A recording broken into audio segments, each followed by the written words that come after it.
Kalau tobat sekarang kan cukup istighfar sama istighosah. Kalau dulu enggak, liyak tulal bari umingkum al mujrima, yang terbebas dari dosa menyembah anak sapi, membunuh yang terlibat atau pernah menyembah anak sapi. Makanya ayatnya apa? Fatubu ila bari'ikum faqtulu anfusakum. Ya, jadi orang-orang yang pernah menyembah anak sapi itu tobatnya apa? Faqtulu anfusakum. Sebab itu semua ulama berkewajiban menerangkan nasa mansuh. Sampai Sayyidina Ali suatu saat ada mubalek atau ustadz itu ngajar di masjid, ditanya, kamu tahu nasa mansuh enggak? Enggak tahu. Kata Sayyidina Ali, berhenti jadi mubalek, lisensinya dicopot. Dicopot, kemudian halakta wa ahlakta, kamu rusak juga merusak. Kenapa demikian? Logikanya begini, semua nabi itu kan panutan. Saya ulang lagi ya, semua nabi itu panutan. Tapi kalau kamu tidak tahu nasaman, so jangan-jangan kamu ikut nabi sebelum kamu, yang nasahnya itu syariatnya sudah apa? Mansukhoh, sudah di nasah. Itu kayak kasus Sunda Wiwitan itu. Itu gak mau punya Nabi Muhammad karena kurang keren, kurang sepuh. Nabinya langsung Nabi Adam. Resikonya adalah beberapa aliran sesat itu, aliran yang kurang benar itu, zaman Nabi Adam kawinan otomatis sama saudaranya. Lalu masa sekarang kita membolehkan kawin sama Allah? Kalau sama Nabi Adam mau tidak mau. Karena yang cowoknya ya bin Adam, putrinya binti Adam. Lalu Allah bikin satu sunnah yang suami istri itu harus beda, yaitu satu kandungan itu melahirkan satu pasang. Dan mulai dulu memang pasangannya orang jelek itu orang cantik. Makanya agak sial itu yang perempuan-perempuan itu. Memang mulai dulu gitu. Kalau cantik itu kesunatannya dapat jelek. Gitu. Nanti sama-sama masuk surga. Karena yang cowoknya ibadahnya syukur, yang ceweknya sabar. Gitu. Itu nanti sama-sama. Nah kebetulan si Qabil itu ganteng sekali Qabil. Berpasangan dengan Labuda itu jelek gembrot, pokoknya tidak cantik. Enggak lah, kebalik. Qabil itu berpasangan sama Iklimah. Jadi Qabil ganteng, punya adik kandung namanya Iklimah itu cantik sekali. Yang Habil itu rapati apa? Berarti yang Habil apa? Ya rapati ganteng, berbarengan dengan Labuda juga rapati cantik. Nah karena tadi ya berarti Qabil bareng siapa? Iklimah, Habil, Labuda. Maka untuk kawin ini nggak boleh satu kandungan. Jadi dulu karena nggak ada perbedaan ibu bapak, mau tidak mau beda. Yang penting beda. Yaitu akhirnya apa? Qabil dapat Labuda, yang Habil dapat Iklimah karena beda kandungan. Itu sudah cukup. Nah, akhirnya kan nggak terima si Qabil. Masa orang ganteng dapat orang jelek. Jadi mulai dulu itu maunya orang ganteng ya dapat orang cantik, nggak terima. Tapi Allah ngatur seperti itu. Akhirnya terjadi percekcokan. Nah, dulu itu semuanya itu religius, sehingga ukuran percekcokannya masih religi, yaitu ya gini saja, kita ngadakan kurban, yang diterima itu ya menang. Ya ternyata dalam kompetisi itu yang menang siapa? Habil. Akhirnya Habil jadi menikahi siapa?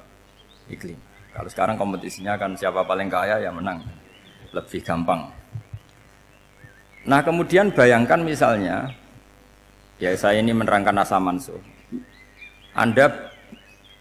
Kita semua sering ngomong, sering berkoar-koar, sering menyarankan atau mewajibkan para nabi itu panutan dalam semua perilakunya. Ternyata ada beberapa perilaku yang sudah dinasah atau dihapus ketentuannya oleh syariatnya Rasulullah Shallallahu Alaihi Wasallam. Maka mengenali nasa mansuh itu keharusan dalam ulumul Quran. Ya, makanya Allah mengatakan apa? Manansah min ayatin aw nunsiha pasti na'ti bi khairim minha aw misli. Jadi saya nerangkan nasah mansuh itu dua sesi. Satu sesi antar nabi, dua di internal syariatnya apa? Nah. Sekali saja hari ini tok, setelah itu anggap pinter saja. Kalau sudah jangan tanya lagi. Nah, ada beberapa lagi syariat yang masalah metode. Dulu Nabi Nuh itu dibolehkan oleh Allah saking mangkelnya sama orang kafir. Seorang lagi, orang kafir itu kan biadab sekali, nempat buminya Allah, makan rezekinya Allah, kemudian mengkafirkan Allah. Pikirannya Nabi Nuh, orang biadab gini nggak layak hidup, itu pikirannya Nabi Nuh. Kalau dia pakai militer, tidak punya militer, ya pakai langit akhirnya. Pakai kekuatan langit, beliau berdoa, Rabbi la tadzar alal ardi minal kafirina dayyar. Innaka intadzarhum yudillu ibadaka wa la yalidu illa fajirong kafar. Ya Allah, mereka ini orang-orang kafir, padahal pakai bumi engkau, pakai rezeki engkau. Matikan semua saja. Jangan sisakan satu pun. Karena kalau masih sisa, nanti anak turunnya ya gitu. Gennya gendo ya pasti melahirkan gendo. Gen wala yalidu illa fajirong kafar. Kalau kamu sisakan pasti melahirkan generasi gendo lagi, kafir lagi. Dituruti sama Allah. Kecuali orang 80 yang ikut Nabi Nuh. Nah, orang 80 yang ikut Nabi Nuh ini selamat karena iman. Maka generasi yang sekarang ini termasuk saya semua ini semuanya turunan orang iman. Maka kita ini punya dua status.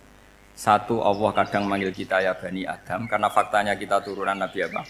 Adam. Panggilan kedua adalah zurriyataman hamalna ma'anu. Orang-orang sekarang itu pasti turunan orang yang ikut perahunya Nabi Nuh. Jadi nasab kita ini sudah steril. Sudah tidak ada nasab lewat kafir karena yang kafir sudah habis.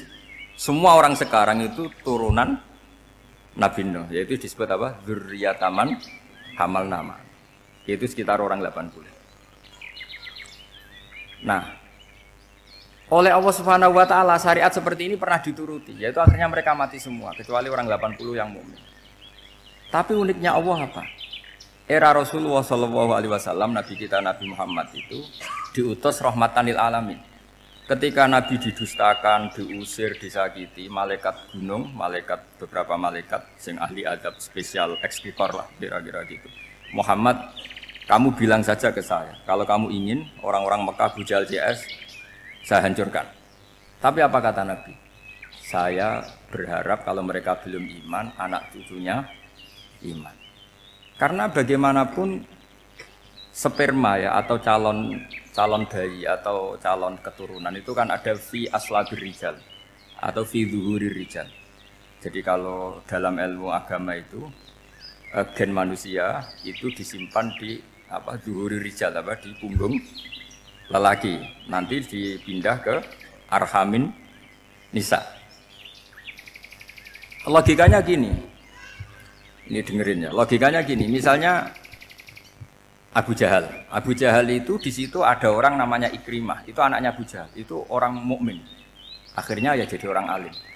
Abu Lahab itu di rahimnya di punggungnya ada perempuan namanya Darrah, akhirnya juga orang apa? Mukminah. Saya berikan contoh. Khalid bin Walid itu anaknya Walid. Walid itu musuh besarnya Rasulullah, tapi di punggungnya ada orang bernama Khalid. Ini dengerin. Nah di punggung ini kira-kira Allah sudah tahu apa belum? Jawabannya sudah. Artinya kalau ini mati atau kamu bunuh, kamu sebenarnya nggak bunuh orang kafir saja, bunuh calon orang mukmin yang sekarang masih bersemayam di punggungnya orang-orang kafir. Jadi bisa saja orang yang sedang kafir itu ada sekian calon generasi yang suatu saat mukmin. Itu syariat yang diajarkan ke Rasulullah SAW. Karena kasefnya Nabi, kasef itu satu kondisi di mana seorang Nabi itu dipertontonkan sesuatu yang nggak kelihatan. Itu dalam bahasa Arab kasef atau mukasyafah. Nabi dipertontonkan ternyata banyak orang kafir yang di punggungnya itu ada calon generasi mukmin atau muslim. Itu mirip seperti kita. Bapak era sholat, anak ETPK sholat, akhirnya bapaknya katut sholat. Banyak nggak di Indonesia? Bapaknya tidak bisa baca Quran, anaknya hafid. Nah, itu kalau bapaknya kamu habisi, tidak ada yang meselin. Makanya biarkan hidup saja. Nah, artinya gini, andai kan tidak ada ulama yang menerangkan nasa mansuh, dikira syariat Nabi Nuh itu abadan mu'abbadat, selamanya lama. Sehingga main teror sama orang kafir sah berdasar Nabi Nuh. Padahal kita sudah ganti Nabi. Yaitu syariatnya Rasulullah SAW masyhur itu ketika Nabi ngendikan, saya tidak minta mereka dihukum, tapi ya Allah saya minta Allah mahdi qaumi fa innahum la ya'lamun. Mereka kafir itu karena tidak tahu. Sehingga ada periode. Loh kalau perang itu beda, perang itu konteksnya duel, itu tidak harus sama Abu Jahal, Abu Lahab. Ada penjahat mau bunuh kamu wajib perang enggak? Wajib. Penjahatnya meskipun muslim apa harus kafir? Meskipun muslim. Maka kata ulama fikih sebetulnya perang duel itu bukan syariat muslim sama kafir tok. Masih muslim sama muslim, misalnya ada orang mau merkosa istri kamu, terus dia pamit gini, saya muslim loh, beri hak loh. Enggak bisa. Saya penjahat loh, muslim. Jadi kamu enggak boleh merangin saya, ngelawan saya. Saya kan muslim. Enggak bisa, tetap harus dilawan. Makanya kata ulama-ulama fikih, pertarungan sama musuh itu tidak harus sama orang kafir. Orang muslim pun yang mengganggu kehormatan kita, misalnya mau merkosa istri Anda, itu harus dilawan. Makanya Nabi ngendikan mangkutilah duna mali fahuwa syahid, mangkutilah duna harimi fahuwa syahid. Orang yang mati karena membela kehormatan keluarganya atau hartanya, maka dia mati syahid. Dan penjahat yang mati ini muhaddarun damu, diabaikan sehingga enggak kena kisos, membunuhnya enggak kena. Misalnya ada penjahat mau bunuh kamu, kamu duel menang. Kamu enggak kena kisos karena ini muhaddarun damu, diabaikan kehormatannya. Padahal dia muslim, apa? Muslim. Ini perlu. Jadi ini mengaji ini agak jelimet tapi gampang. Kan kalau paham nggak paham selesai, jadi yang nggak baca selesai itu. Sehingga kalau nggak ada nasa mansuh, maka orang selalu berpikir pokoknya yang penting ikut Nabi. Nah itu bahayanya kalau Anda tidak tahu detail, jangan-jangan syariat yang kamu ikuti itu syariat yang sudah berstatus mansukhoh, telah dicabut. Dan itu banyak. Makanya kata Sayyidina Ali ketika ada orang ngajar gak tahu nasa mansuh, halakta wa ahlakta, kamu rusak dan merusak orang lain. Seperti tadi pernah ada kawin itu satu turunan, yaitu era Nabi Adam. Masa kita sekarang kawin sama satu turunan, kan gak mungkin.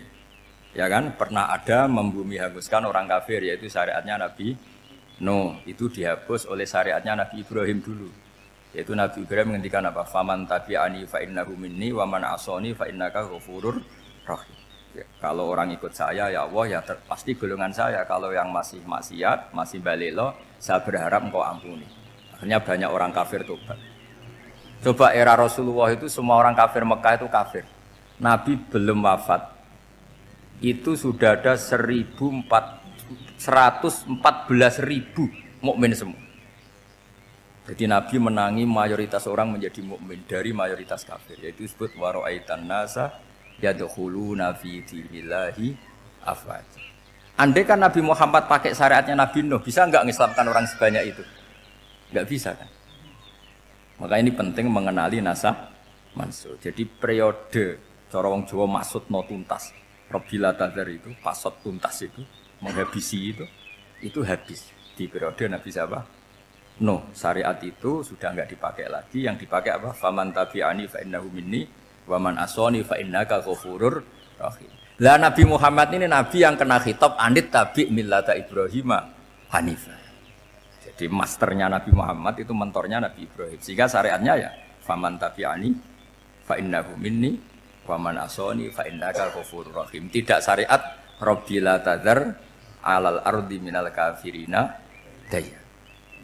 Jelas ya. Jadi mengenali nasa mansuh itu penting sekali karena kalau enggak Anda halakta wa ahlakta, kamu merusak diri kamu sendiri juga merusak orang lain karena menfatwakan hukum yang sebetulnya sudah berstatus mansukh. Hanya berdasar itu kan syariatnya nabi-nabi dulu. Syariat yang apa? Syariat yang enggak pernah terhapus hanya satu, usuluddin, yaitu tauhid. Itu sama. Tapi kalau syariat itu beda-beda atau furu'iyah itu beda-beda. Itu tadi saya beri contoh era Nabi dulu kalau ada pakaian najis dipotong, dibuang. Era Nabi Muhammad dicuci. Orang kafir dihabisi oleh langit. Era Nabi Muhammad enggak boleh, bahkan didoakan Allahumma hdi qaumi fa innahum la ya'lamun. Di Qur'annya apa? Wa in ahadum minal musyrikin astajaraka fa'jirhu hatta yasma'a kalam Allah summa ablihu makmana. Jadi kalau ada orang kafir enggak boleh main dihabisin, mereka beri peluang untuk mengkaji kitab Allah. Hatta yasma'a kalam Allah. Kalau mereka sudah berpeluang ngaji, harus summa ablihu makmana, harus dijamin keamanan. Ya, karena pada dzalika bi annahum qaumul la ya'lamun, bagaimanapun mereka memang karena tidak tahu. Nah, kenapa tidak tahu? Enggak. Karena tadi mereka tertutup oleh kultur yang beratus-ratus tahun. Mbah-mbahnya mereka menyembah batu, menyembah berhala. Ya tahunya itu ya Tuhan. Bagaimana Anda bisa menjelaskan sesuatu yang sudah beratus-ratus tahun kan tidak gampang. Maka ada periode dimaklumi, apa? Kalau era sampean kan, mosok waktu disembah saking gobloknya orang, kamu lahir kan sudah nyembah Allah, tidak nyembah batu. Bayangkan kalau kamu jadi mereka. Wong perut kamu saja disuruh makan pizza sakit kok, karena saking lamanya makan sambal kan gitu. Kamu bilang perempuan Indonesia saja cantik kok, saking lamanya jadi orang Indonesia. Padahal orang Indonesia tanyakan orang Eropa, cantiknya di mana? Kamu lahir di Afrika, bilang orang Afrika itu cantik, tanyakan orang Eropa, cantiknya di mana? Hitam gitu kok. Jadi orang itu pasti terkooptasi oleh sekelilingnya. Orang Afrika akan bilang wanita Afrika itu cantik. Coba tanyakan orang Eropa, cantik apa enggak? Belas. Orang Eropa yang kulitnya gitu kata orang Eropa indah, kata sampean. Koyok anaknya kebo katanya kuda jadi. Jadi orang itu akan terkooptasi oleh sekelilingnya. Bayangkan kalau semua orang nyembah berhala terus kamu ndak, alasan kamu apa? Kan menentang mayoritas. Dan itu berat. Maka dimaklumi oleh Allah dzalika bi annahum qaumul la ya'lamun fi manah panyeruarah. Nah, pemakluman ini yang mulai sekarang terkikis. Orang main pukul saja enggak mau ngaji. Enggak mau ngaji Quran secara kafah. Jadi fatwanya Islam kafah tapi ngajinya Quran enggak kafah. Ngambil 1-2 potongan ayat dipakai dalil. Jadi Islamnya inginnya kafah tapi ngajinya Quran enggak. Kalau kafah ya hafal 30 juz itu.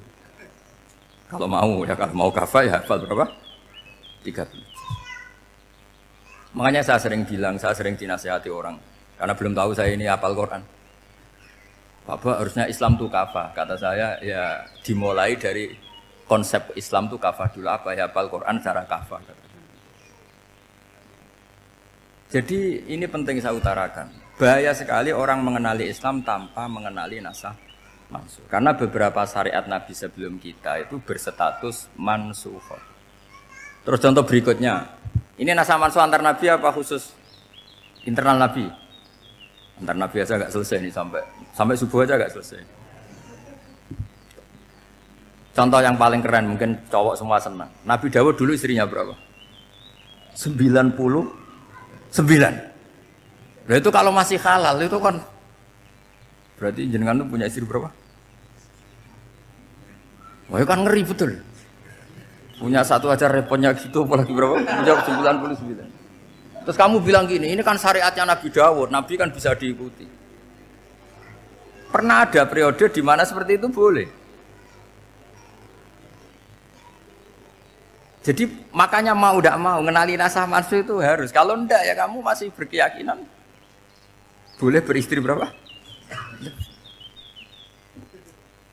Nah ini penting saya utarakan. Makanya Sayyidina Ali itu kalau ngetes calon mubalek, kira-kira kalau Kemenak dulu inginnya apa? Sertifikasi apa? Mubalek. Itu tanyanya gitu. Ta'rifun an-nassa wal mansukh, kamu apa tahu nasah mansukh? La. Jawabnya Sayyidina Ali, halak tahu ahlak tahu. Kamu orang yang rusak. Karena tadi takutnya ada syariat yang sudah mansukh dipakai. Itu tadi misalnya kita ini tidak umatnya Nabi Nuh, tapi pakai syariat Robbila tadar alal ardi minal kafirina. Terus ketiga begini, misteri manusia itu. Dan ini kita tidak pernah tahu sampai kiamat, tapi ini ilmu harus kita diskusikan. Misalnya saya ini namanya Bahauddin. Saya sekarang hidup sampai 2019 sekarang. Kan hanya Allah yang tahu berapa turunan saya sampai kiamat dan statusnya kayak apa. Donald Trump juga gitu. Donald Trump itu sekarang kafir, tapi kita tidak pernah tahu nanti turunan keberapa ada yang Muslim. Lah turunan yang calon Muslim ini diletakkan di mana kita tidak tahu. Nah, logika membunuh karena mereka mau membunuh kita ya ada logika fikihnya karena kalau kita ada membunuh dibunuh. Makanya semuanya hukum ini terus bergantung al-hukmu yaduru ma'ilatihi wujudan wadah. Di sini terus dipertemukan. Makanya semua nabi itu kalau yang namanya membunuh pasti pas perang saja karena ini kondisi yang memang pilihannya hanya dua, kalau nggak dibunuh ya membunuh. Ada duel lah itu. Maka ini butuh kajian fikih dan orang nggak boleh subjektif dalam hal ini. Saya ulang lagi, tidak boleh subjektif karena tadi orang yang kamu katakan sekarang misalnya Zaid, kamu itu bodoh sekali. Kenapa bodoh? Nggak hafal Quran, nggak pernah kuliah, nggak pernah ngaji. Ternyata Zaid ini bersemayam calon anak yang alim alama hafal Quran, namanya Umar, tapi masih jadi sperma. Suatu saat Zaid itu punya anak alim alama, kan banyak orang tidak bisa baca Quran punya anak hafid, banyak nggak di Indonesia? Banyak nggak petani yang punya anak dekan? Petani punya anak dekan, yang dekan punya anak naik kelas saja susahnya bukan main. Banyak kan? Nah ketika dibalik nanti ada dekan punya anak goblok, yang petani punya anak dekan, pinter mana? Kita tidak pernah tahu. Makanya ini kan ya sudah kalau nggak pernah tahu ya bilang saja wallahu alam kan selesai. Daripada komentar keliru kan ada wallahu alam. Makanya cerita favorit guru saya Kiai Haji Maimun Zubair itu punya bananya Kiai Zubair. Itu cerita favoritnya itu ada santri namanya Soleh. Soleh itu alim alama. Orang Madura itu cara berpikir kan kalau kiai saja alim seperti itu apalagi bapaknya. Pas bapaknya main ke pondok, santrinya ada ribuan. Bapaknya main ke pondok itu. Sholat itu ya gak bener. Gak sesuai sunnah Rasul lah kira-kira gitu. Sudah sholat itu gak bener apa-apa gak bener. Masih ditakwil sama santri Madura karena orang Madura itu kultus. Mungkin khilaf. Khilaf itu satu khusus, pokoknya perlakuan khusus. Suatu saat saking bodohnya orang itu kenceng tuh pinggir musola. Wah ini nggak bisa ditakwil lagi, akhirnya nggak bisa ditakwil tuh nggak. Wah ini sudah nggak bener ini, nggak bener. Singkat cerita santri tadi nggak kuat matur ke kiainya, Pak Yai. Jenengan sealim itu kok bapaknya segoblok itu. Kenapa? Ya, dia kencing pinggir musola. Oh bapak saya tuh pinter sekali. Kok bisa? Karena beliau yang memutuskan saya mondok sampai saya jadi alim alama seperti ini. Yang bodoh itu mbah saya. Bodoh itu mbah saya kan.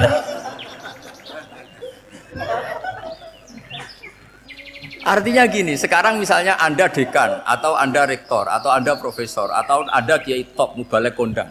Anda mubalek kondang terus punya anak gobloknya bukan main atau apalagi anaknya ketangkep KPK. Yang satu anaknya orang bodoh jadi dekan. Kalau kompetisi ini pinter mana? Ada ahli metodologi tapi anaknya itu terlibat narkoba. Yang ini petani utun, anaknya dekan. Kira-kira kalau dikompetisikan pinter mana? Anaknya pinter petani tadi. Gitu. Yang ketika petani kamu vonis bodoh gitu. Tapi siapa tahu kalau ini menyimpan calon. Paham ya? Kita tidak pernah tahu. Makanya Quran selalu ngajari dalam ilmu sosial itu wa in adri la'allahu fitnatul lakum wa mata'un ila. Dalam ilmu sosial itu kita harus jawab enggak tahu. Karena mobil. Makanya saya tadi pagi ngaji di direktorat saya bilang, saya pernah diprotes orang, Gus kamu udah jelas 01 atau 02. Ya saya jawab gitu. Manusia itu makhluk yang paling enggak jelas gitu. Sekarang soleh suatu saat bisa saja enggak soleh. Yang sedang enggak soleh suatu saat soleh. Sesuatu yang mungkin rubah kok kamu fanatik itu gimana? Nalarnya itu gimana? Coba kita tahu dulu Wahsy itu pembunuh Hamzah, akhirnya mati mukmin ya enggak? Padahal orang yang sangat dibenci Rasulullah karena membunuh Sayyid siapa? Hamzah. Sa'labah yang tukang itikaf di masjid, akhirnya su'ul. Kita enggak pernah. Nah kalau enggak pernah tahu ya enggak usah terlalu fanatik biasa. Kayak jenengan seneng saya itu ya saya enggak tahu sampai kapan ya. Saya seneng sampean sampai kapan ya enggak tahu. Kayak suami istri. Pas nikah harmonis bulan madu sampai kapan berjalan. Yang jelas paling awet itu pasangan jelek itu pasti nggak awet. Makanya jadi guyonan. Pasangan itu jangan baik-baik gak awet. Kalau jelek itu awet. Ternyata maksudnya cantik sama ganteng. Itu suatu saat pasti jadi jelek. Yang jelek sama jelek pasti jelek terus. Makanya jadi guyonan. Kalau pasangan jelek itu awet katanya. Tapi kalau pasangan baik, ternyata baik wajahnya itu pasti gak awet. Suatu saat pasti jelek, tapi yang jelek awet karena mulai dulu ya jelek sampai gitu. Awet jeleknya maksudnya bukan. Ya jelas ya. Jadi saya mohon sekali ini ilmu. Sampai ndak urusan ini bukan urusan cocok ndak cocok, tapi ilmu. Ilmu harus kita dengar bahwa syariatnya para nabi itu yang sifatnya furu'iyah, tidak usuliyah, tidak tauhid itu potensi rubah. Sehingga mengkaji nasah mansukh itu satu keharusan seorang ulama. Makanya setiap ada syariat nabi hal hadis syariah mu'abbadah amla, mansukhah amla. Karena potensi itu tinggi. Kita tahu dulu semua nabi sholat menghadap apa? Baitul Maqdis. Era Rasulullah dipindah ke Ka'bah. Tapi kalau kamu katakan total Baitul Maqdis ya tidak juga. Nabi Ibrahim mulai dulu madhabnya ke Ka'bah. Tapi kalau Nabi Musa ke Baitul Maqdis. Terus kamu bilang ini 01, 02 ya memang syariat jadi sesuatu yang furu'iyah. Nah, kenapa ini furu'iyah? Jawabannya sederhana. Ketika seseorang menghadap Ka'bah itu menghadap batu apa menghadap Allah? Allah. Ketika menghadap Baitul Maqdis hakikatnya menghadap Allah apa menghadap Baitul Maqdis? Allah. Maka menghadap Ka'bah itu sebenarnya masalah furu'iyah. Yang masalah usuliyah adalah inni wajjahtu wajhiya lilladzi fataras samawati wal ardh. Yang permanen adalah menghadap Allah Subhanahu wa taala. Cuma secara prosedur syariatnya secara zahir menghadap Ka'bah. maka potensi rubah karena ternyata itu furu'iyah, untuk kiblatnya itu furu'iyah. Yang permanen adalah menghadap ke Allah Subhanahu wa taala. Ini penting ya. Jadi terus sekarang masih antar nabi apa di internal nabi? Ini sudah mau selesai waktunya, sudah habis ini. Internal. Ini sudah selesai, ini sudah pas ini. Mohon maaf ya. Oh. Jam ini sudah. Sampai mana tadi? Terusnya apa enggak? Sudah ya, sudah kayaknya sudah. Biar kelihatan cerdas terus. Sekali pertemuan sudah pinter gitu. Berapa? Setengah jam sudah pinter. Gitu. Yang internal nabi apa antar nabi? Internal ya, sudah sekarang ke internal. Kalau internal lebih banyak lagi contohnya. Yang masyhur tentu masalah Baitul Maqdis. Dulu Rasulullah pernah sholat menghadap Baitul Maqdis 16 bulan. Berapa?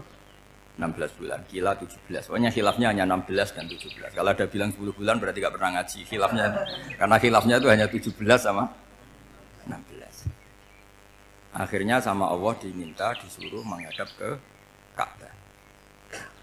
Saya ulang lagi, itu tetap masalah antar nabi sebetulnya. Begini, makom itu kalau dalam bahasa Arab bukan kuburan. Kalau di Indonesia kan makomnya Sunan Bonang itu kan kuburan. Kalau makom dalam bahasa Arab itu sesuatu yang pernah dipakai singgah, itu namanya apa? Makom. Lalu Rasulullah itu pertama di Medina itu madhep Baitul Maqdis itu 16 bulan. Orang Yahudi senangnya bukan main, sampai mereka bilang gini, Muhammad tuh gaya-gaya nantok punya agama baru, tapi kiblatnya ikut kita. Baguslah anak itu katanya, masih tahu diri katanya gitu. Bagus katanya itu masih tahu diri. Jadi senangnya bukan main orang Yahudi. Karena kiblatnya Muhammad sama dengan mereka. Ya tentu mereka jangkar Muhammad, bukan Sayyidina Muhammad atau Rasul Muhammad, karena mereka masih enggak iman. Nabi itu ya agak tersiksa karena beliau secara gen turunan Nabi Ibrahim dan kiblatnya Ibrahim itu Ka'bah.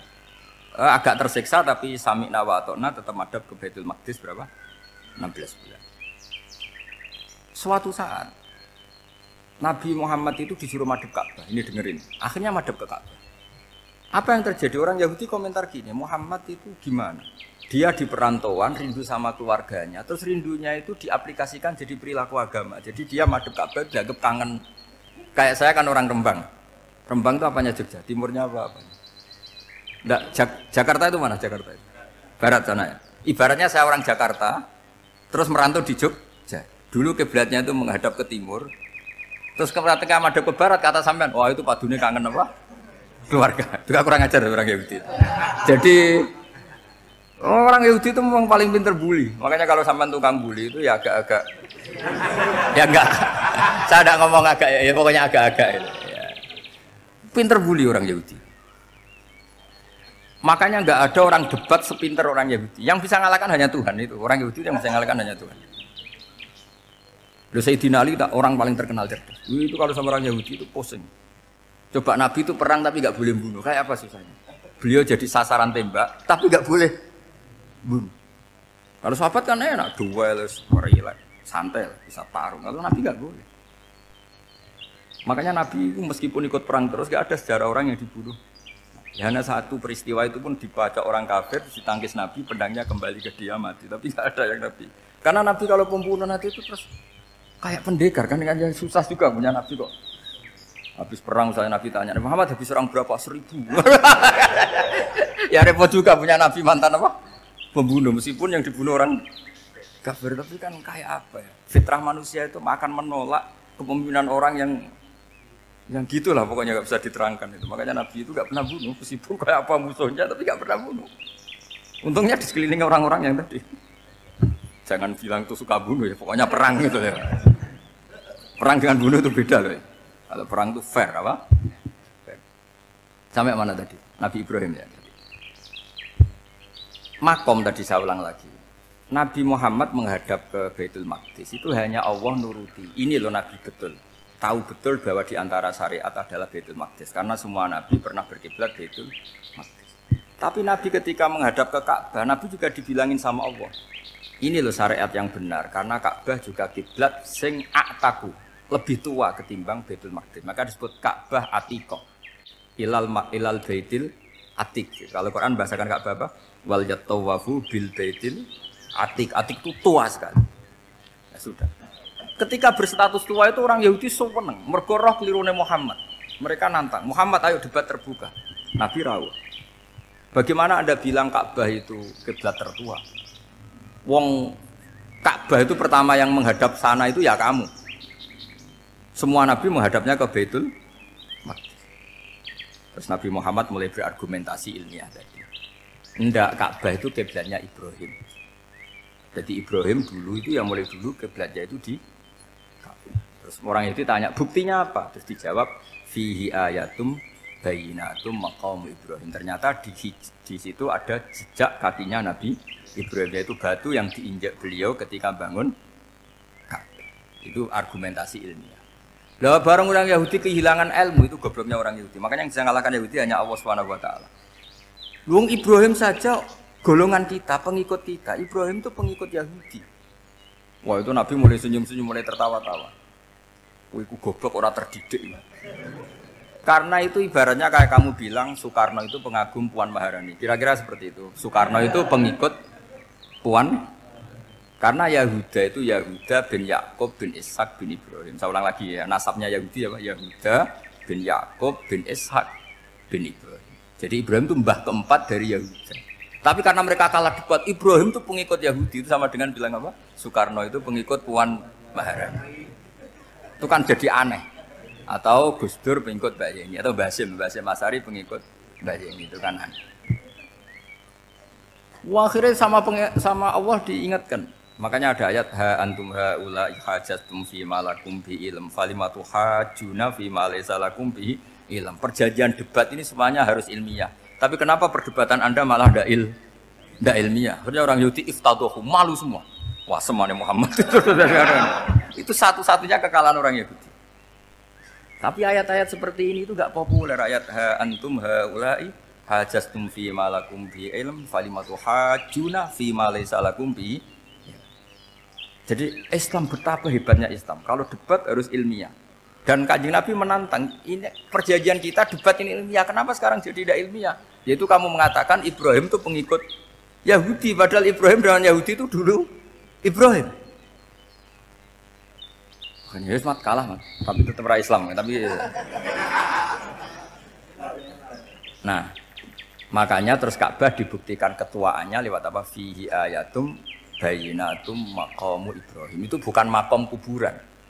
Karena makamnya Nabi Ibrahim tetap di Hebron, temudi Palestina. Kira-kira itu Palestina. Jare Israel yo ning Israel, mbah menang di. Jare ning Israel yo ning Israel, jare Palestina ning. Saya pernah ziarah ke sana di Hebron.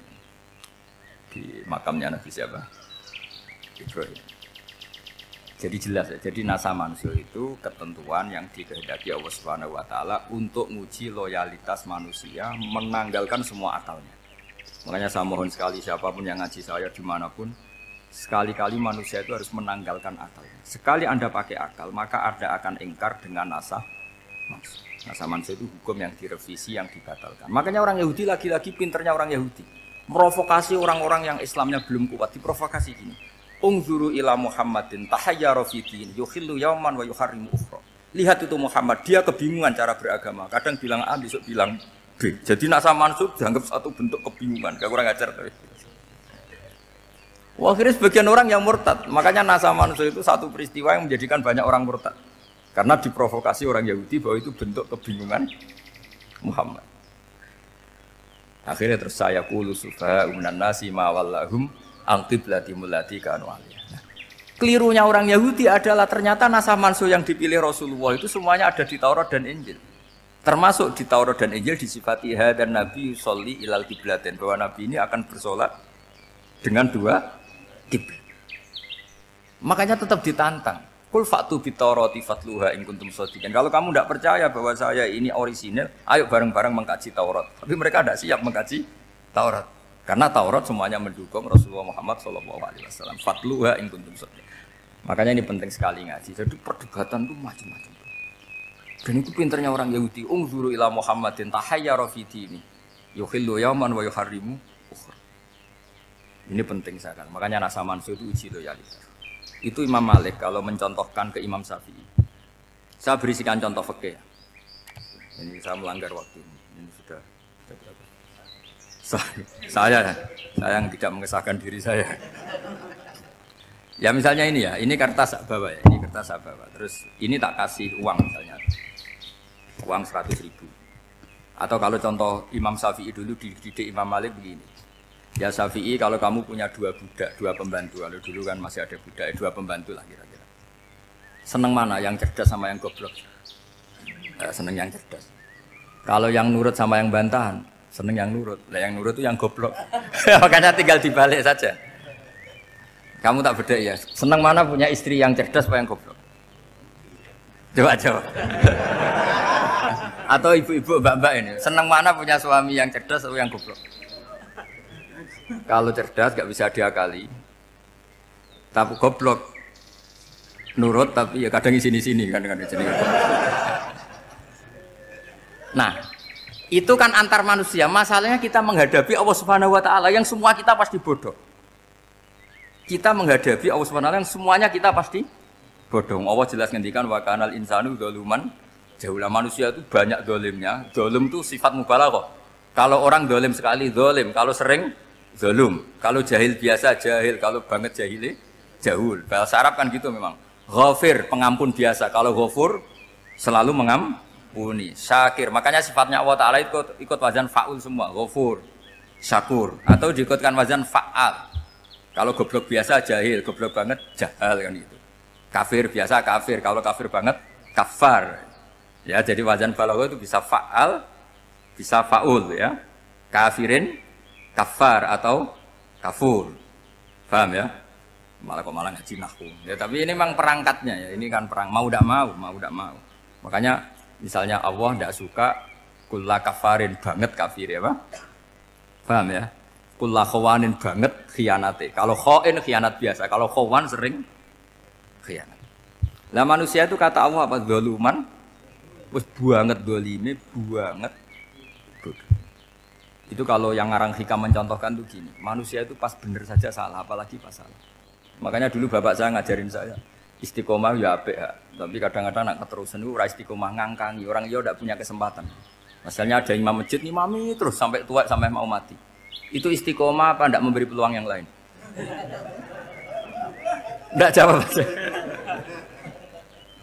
Jadi itu manusia, jadi pas baik saja buruk, apalagi pas buruk. Kayak saya gini di sini ngajar baik, tapi saya ada sopannya harus di atas. Padahal banyak orang sepuh, ada Pak On, ada beberapa yang kan terpaksa nggak sopan. Tapi sama yang nyuruh, berarti sama yang dosa. Kemarin saya minta di bawah supaya ganjaran saya utuh, ini gara-gara begini ganjaran saya ini agak terkredit apa terdebat itu karena itu. Saya teruskan. Jadi manusia itu punya sisi itu karena manusia itu dzalum dan apa jahul. Maka anal insanu dzaluman. Problemnya ini ngadepi Allah yang selalu pinter, yang kita selalu bodoh. Misalnya gini, kamu ditanya Allah. Ini contohnya Imam Malik. Ikla hadi sokhroh, fa inna tahtaha dhahaban. Coba bongkahan batu itu kamu angkat, di bawahnya ada emas. Lalu budak yang pinter berlogika, oh disuruh buka itu karena ada emas toh. Berlogika. Kalau budak yang goblok enggak, ya disuruh ya diangkat saja. Ada emas apa enggak karena perintah ya diangkat. Yang satu nurut karena perintah, yang satu nurut karena ada emas, ada sesuatu. Logikanya suatu saat Tuhan itu hanya bilang gini tok, iklak hadis sokhroh, batu itu angkat. Yang nurut yang goblok permanen tadi kan langsung ngangkat. Yang pinter, ini ada apa lagi Gusti kok harus diangkat? Ya gak ada apa-apa, nyuruh saja kata Allah gitu. Wah tidak bisa, sesuatu harus ada alasannya. Itu kira-kira mangkel loh Pak? Oh mangkel. Nah, logikanya manusia seperti itu. Makanya dua murid pinter, di rakyat pinter, presiden ya susah mesti demo. Goblok ya susah di sini uang. Ini kan nggak ada pilihan. Memang manusia itu nggak ada pilihan. Nah sekarang masalahnya gini di fikih ini, saya kembali lagi ke fikih. Pertanyaannya secara fikih begini. Misalnya iddah. Iddah itu seorang perempuan ditinggal mati suaminya atau ditinggal atau cerai. Itu kan ada namanya apa? Iddah. Iddah itu memastikan apa tujuannya? Memastikan rahim itu steril dari mani atau sperma zaut awal. Supaya nanti kalau dinikah orang lain tidak terjadi ikhtilatul nasab. Oke, berarti iddah kita beri argumentasi secara ilmiah li baro'atir rohmi. Jadi misalnya Zaid menceraikan istrinya Sri dalam keadaan masih bisa haid. Iddahnya 3 kali masa suci. Wal mutallaqatu yatarabbasna bi anfusina salah satu guru. Lalu karena secara teori medis kalau haid berarti bukti tidak hamil. Apalagi kalau haidnya terulang-ulang sampai 3 kali pasti tidak hamil. Jika kalau nanti dinikahi orang lain pasti kalau ada anak ya anaknya zaud sani atau zaud kedua. Berarti alasan iddah li baro'atir rohmi. Oke, kita sok pinter, sok bijak. Pertanyaannya adalah sekarang sudah baru 1 bulan suaminya di Malaysia nggak pernah ngumpuli. Dicek di medis juga berbukti tidak hamil. Apakah boleh tanpa iddah? Semua ulama mengatakan tidak boleh. Tapi ini kan rahimnya jelas bersih. Ya karena iddah itu nuruti perintah pangeran. Pokoknya tetap iddah. 3 kali masa suci. 3 kali masa suci atau masa haid. Itu ada perdebatan ulama. Tapi kan ini terbukti bersih, Gus. Meskipun terbukti bersih, kata Allah harus iddah 3 bulan atau berapa? Kira-kira 3 bulan, 4 bulan ya tetap harus iddah. Kowe milih mana? Sok pinter, Gusti. Berhubung ini, pangeran buat terang gitu. Berhubung. Jadi Tuhan apa bawa wari? Berhubung Gusti. Ini jelas steril dari sperma zaud awal. Enggak usah iddah Gusti. Sama aja kamu disuruh majikan kamu ikhla hadis sahra. Berhubung enggak ada apa-apa, enggak usah ya. Kira-kira mangkel nondak budak yang seperti itu. Mangkel. Maka dibutuhkan kebodohan dalam beragama. Betul itu memang. Makanya Nabi itu unik. Pernah bilang itu gini. Aksaru ahlil jannah al-buhu. Aki-aki penduduk swarga itu al-buhu. Wong goblok-goblok. Maksudnya goblok yang jenis ini. Bukan goblok betulan maksudnya. Maksudnya goblok jenis ini itu ya tetap pinter. Tapi pinternya dibuang. Pura-pura goblok demi samina. Nah, jadi saya misalnya kok pinter. Pinter dan goblok tadi. Sekaligus. Pinter dan goblok. Ya bah ikhla hadis sokhra fa inna tahta hadaban. Tak angkat karena saya tahu di bawah ada emas. Tapi di hati saya sajane ya mergo perintah. Suatu saat kalau disuruh Allah ikhla hadis sokhra, perintah ya tak angkat. Ya sudah. Jadi ya pinter ya goblok. Saya tahu namanya perintahnya Allah pasti ada hikmahnya. Hikmahnya iddah adalah li baro'atir rohmi. Tapi hikmahnya jadi kawula adalah nurut perintah Allah, cek tahu alasannya maupun tidak. Lah di sini ada illatul hukmi untuk membangun kecerdasan, tapi ada loyalitas untuk membangun ubudi. Ya, bahwa kita ini kawula roh tetap lo. Makanya tadi pagi saya cerita Sayyidina Umar. Sayyidina Umar kayak apa cerdasnya? Tapi tetap ubudi ya. Yaitu Rasulullah SAW sering dibully orang kafir. Muhammad tuh gaya-gaya nantok. Wong ra oleh nyembah berhala, ra oleh nyembah watu, jebule dekne nyembah Hajar Aswad. Karena dilihat dari jauh kan tetap nyium Hajar Aswad. Coba kalau kamu lihat dari jauh. Kamu sujud dari jauh kan kayak sujud sama batu.